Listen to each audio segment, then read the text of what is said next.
Others are trying to get out of the dollar system. There's a dollar system that now is being changed. India is dealing directly with Russia, and holders of dollar-denominated assets don't want to hold those dollar assets if they feel that they're going to be grabbed and so on. There are things that are happening in our lifetimes that never happened before. The amount of spending, financed by debt, the amount of internal conflict, the rise of great power in the form of China to challenge the existing world order, and so on, the alliances with Russia and all of that. And so I needed to study the rise and decline of reserve currency, so I went back 500 years to see the Dutch guilder and the patterns of the past. It helps me. And then when I did the study, I did a book, because I thought it was important to pass along. And then I wanted to make it very clear and digestible. So the animation that you're talking about is very clear and digestible, so people can put what's now happening in the perspective of these historical patterns, which helps people think about what's coming next. Right now, the U.S. is imposing sanctions. Sanctions it's a form of economic warfare, and it has a big implication for the dollar, right? Okay, now others are trying to get out of the dollar system. There's a dollar system that now is being changed. India is dealing directly with Russia, and holders of dollar-denominated assets don't want to hold those dollar assets if they feel that they're going to be grabbed and so on. So what's happening now has happened many times before. And I learned this in my past because in 1971, I was clerking on the floor of the New York Stock Exchange. And President Nixon gets on and he says, we're not going to give you the gold that the dollar is backed by. And we had a devaluation. It took me by surprise. I walked on the floor of the stock exchange. I thought it was going to go down a lot. It went up a lot. And that's because I never experienced the currency devaluation. I found the same exact thing when I studied history. Same exact announcement took place on March 5th, 1933 by Roosevelt and had the same effect. So I understood then how history before me was important. Studying the Great Depression allowed me and Bridgewater to anticipate the 2008 financial crisis. If I didn't study that, what's happening now is very relevant, is a guide to the past, is a guide to what's happening now. As we are approaching a challenging of the world order, in other words, a great power challenging another, there is an increased likelihood of some kind of war. There are 5 kinds of wars. There's a trade war, a technology war, a geopolitical influence war, a capital war, which we're in the midst of, and then there's a military war. And those things drive countries to be self-sufficient and independent. And as a result, globalization diminishes and nationalism increases. How does it affect the markets?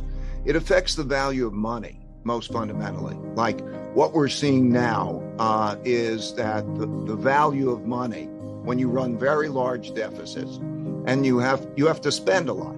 You have to spend a lot on social programs. You have to spend a lot on defense. You have to spend a lot on environmental programs and so on. And so when you spend a lot more money than you earn, then you have to print money to make up that difference, to make the purchases.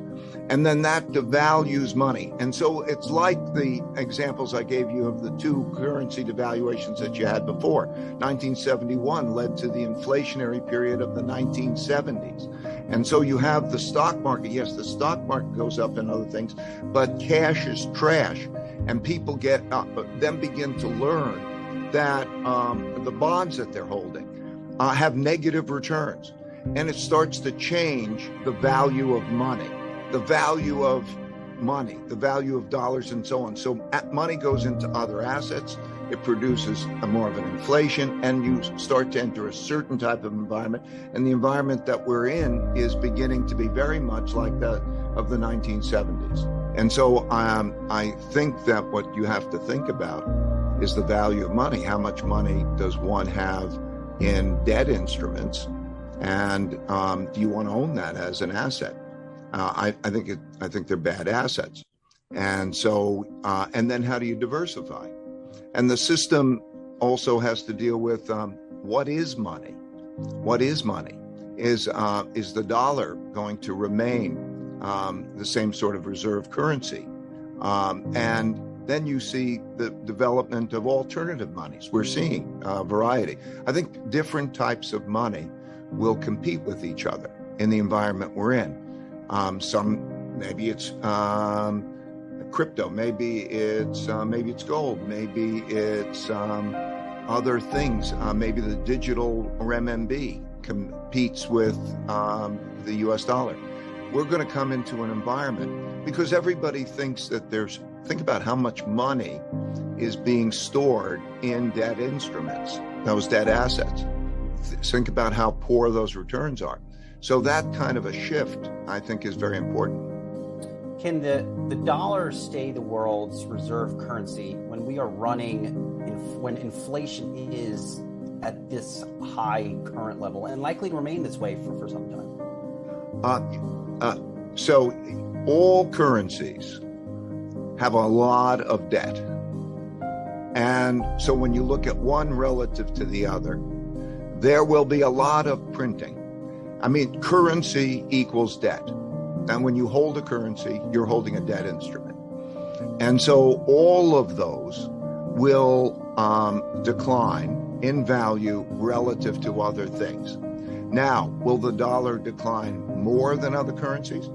It's almost certain that we're going to come into this environment. We're in this environment in which there's a shifting of those currencies. So you're going to see more of China's renminbi being used. You're seeing India have a direct link with Russia on the currency. So we're in an important change in the currency. But how that is a store of wealth is a different question. So a currency is a medium of exchange and a storehold of wealth. And its storehold of wealth is now a problem, particularly for the dollar, but it's also a problem for other countries. So that's why you have inflation. As money goes into other things and the cost of borrowing is so low relative to the inflation rate, then it encourages the borrowing of money and the sale of money. In other words, not holding financial assets like that. So that's, yes, I think you're changing the nature of what money is and what the dollar is as a storehold of wealth.